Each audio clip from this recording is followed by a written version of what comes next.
Hey everyone, welcome back to the channel. Today I'm sharing a raw, intense story part 2 about betrayal, heartbreak, and the brutal reality of finding out your partner has been cheating on you for years. This is a deeply personal journey, one filled with anger, confusion, and tough decisions. If you're new here, don't forget to hit that subscribe button and turn on notifications so you don't miss any future stories like this. All right, let's get into it. I said there was a part of me, the completionist, that wanted to know. She refused and went to the guest bedroom. I found her HR paperwork from her company and called their corporate compliance line. I left a detailed message. I told them that she and the other man had discussed client information, including protected health information, over an unsecured, unauthorized messaging system.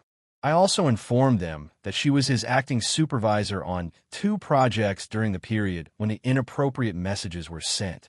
Finally, I said they used company-subsidized phones to send pornographic material, which is strictly forbidden.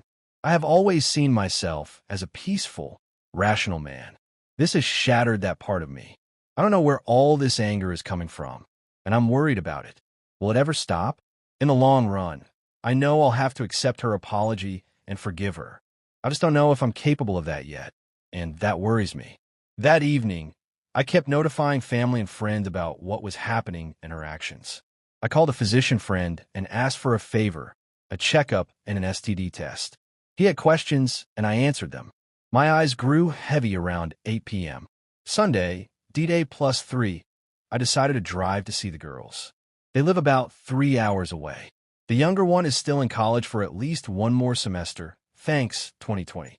Since all this started, I've been having really intense feelings about her daughters. I have a respectful and friendly relationship with them, but it's never really been a fatherly bond, especially with the oldest. We're cordial, but there's always this unspoken vibe of "you're not my dad." It's less with the youngest, but when they're together, that feeling gets stronger. I left early Sunday morning around 5 a.m. and arrived at their condo, which their father pays for, just after 8:45. I brought kolaches and good coffee for them.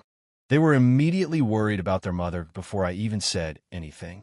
I told them directly what was going on and that their mother would probably be moving out within 3 to 6 months. Honestly, it was best to tell them everything in person. They were disappointed in their mother.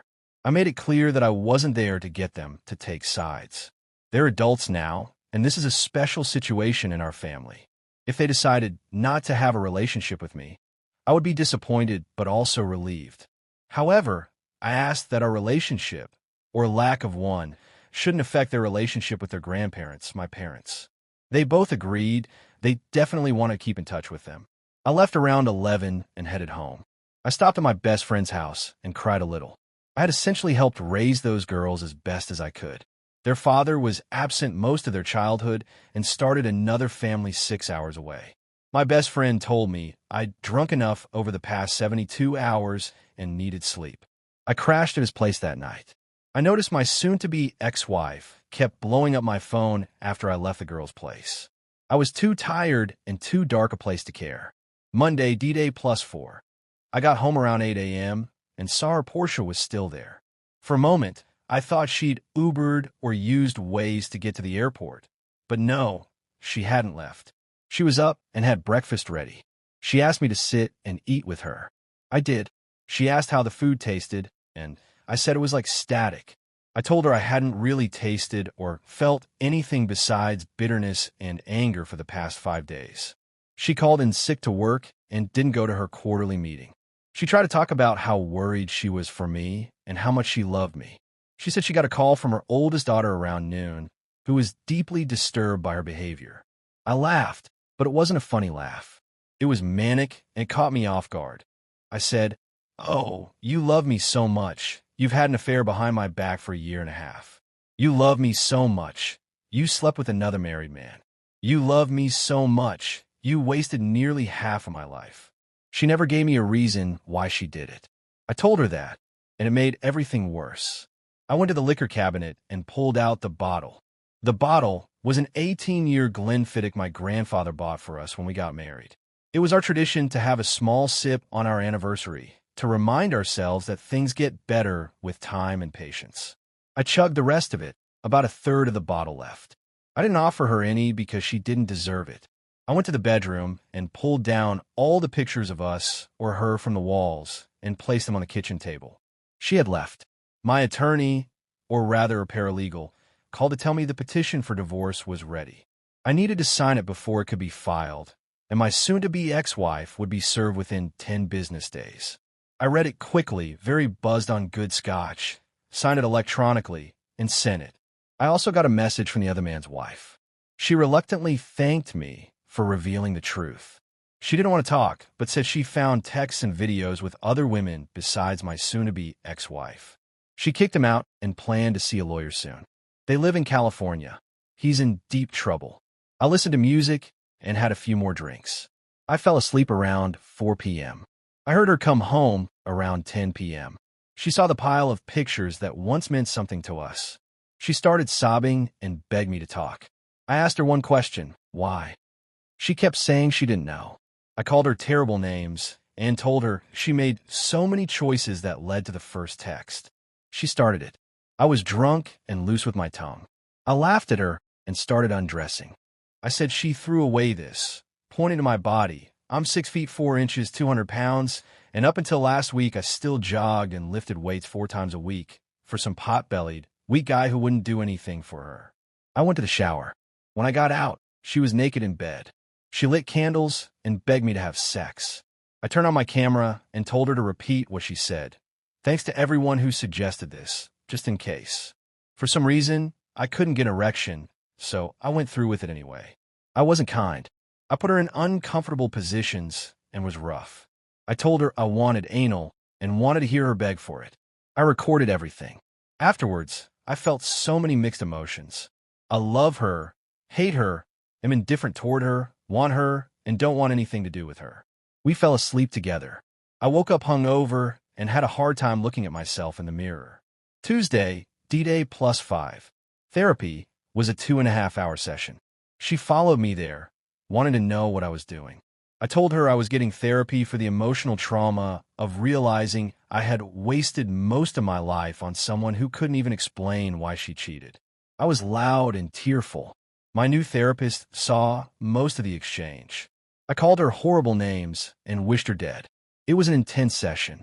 He prescribed sedatives and scheduled another shorter appointment on Thursday.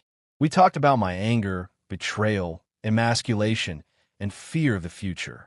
I told him that last week, I felt like a complete man with goals and a partner to face obstacles with.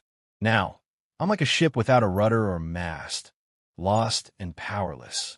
He explained that the why I wanted to understand isn't one question, but a series of questions about motivation. He said instead of demanding answers, I should calmly ask my soon-to-be ex-wife what inside herself gave her permission to do this. There are more questions, but that one stuck with me. I told my therapist about the keks, and he recommended I set clear, explicit boundaries around our physical relationship. Ultimately, he advised me to stop having sex with her altogether, unless reconciliation was my goal, because continuing would only confuse things and make everything worse. I cried. I raged. I left the session exhausted. When I got home, she was still waiting outside. I walked past her without responding to her questions or pleas. I got a call from my doctor's office to schedule some tests and went to that appointment. I gave him the short version of what was going on. He told me to stop drinking and to be cautious with the sedatives. Back at home, I continued packing up my things. I decided to move out. I called work and requested a face-to-face meeting. The thought of working or focusing on life-or-death medical issues was impossible in my current state of mind. I went to the hospital's administrative building, met with the team, and formally submitted my 6-week resignation.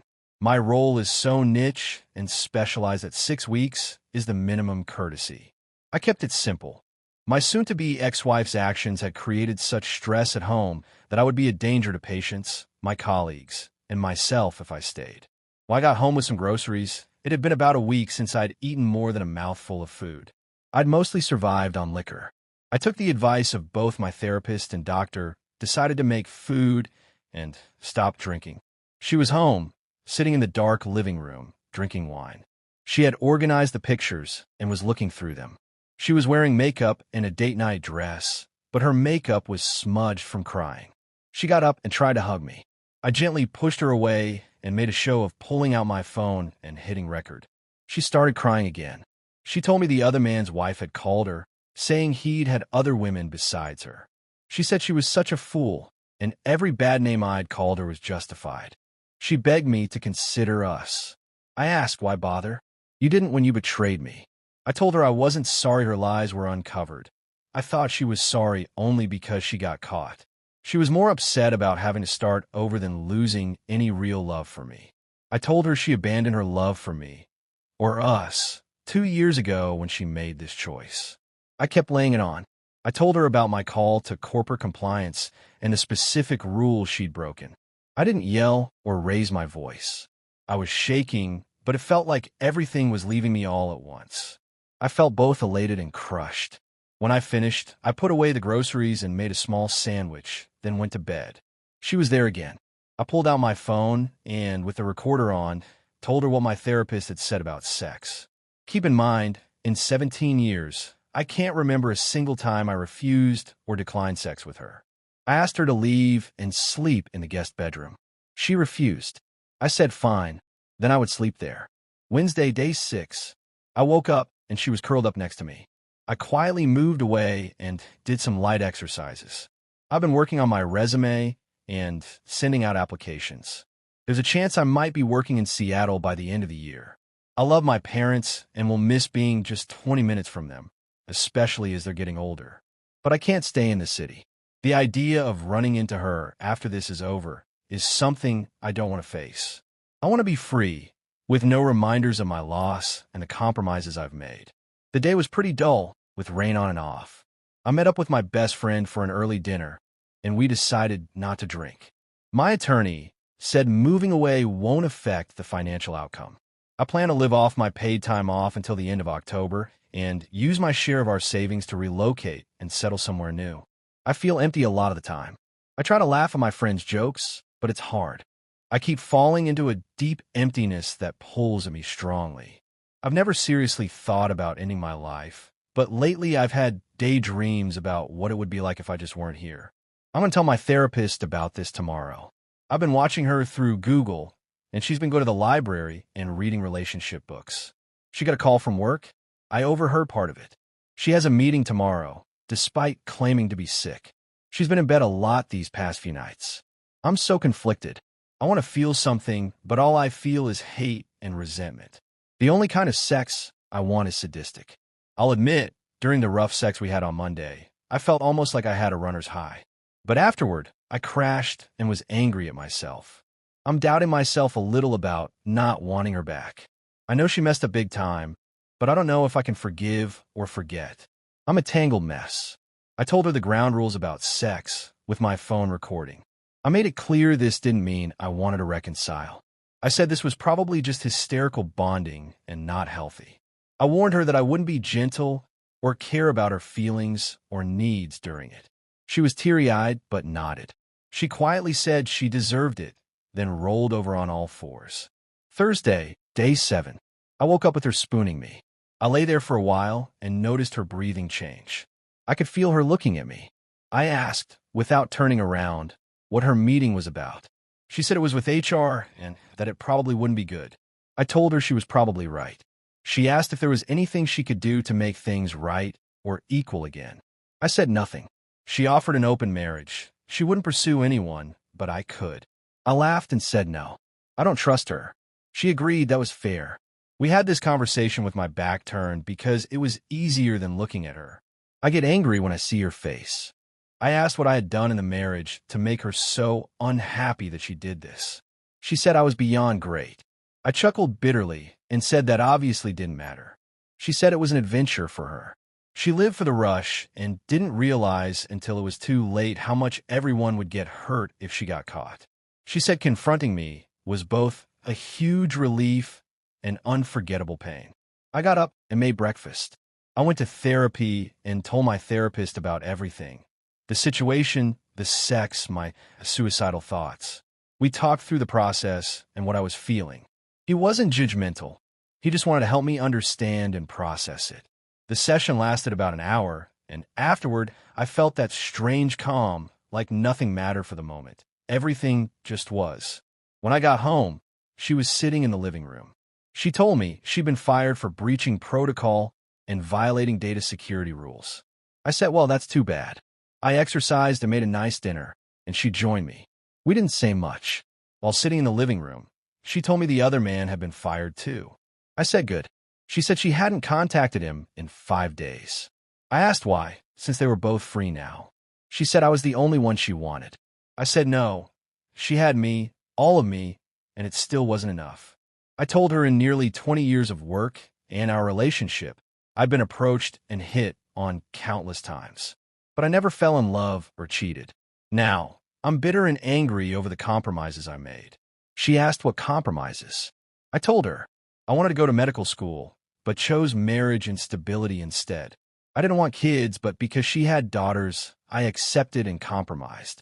I made those compromises for our love, but I clearly misplaced my trust.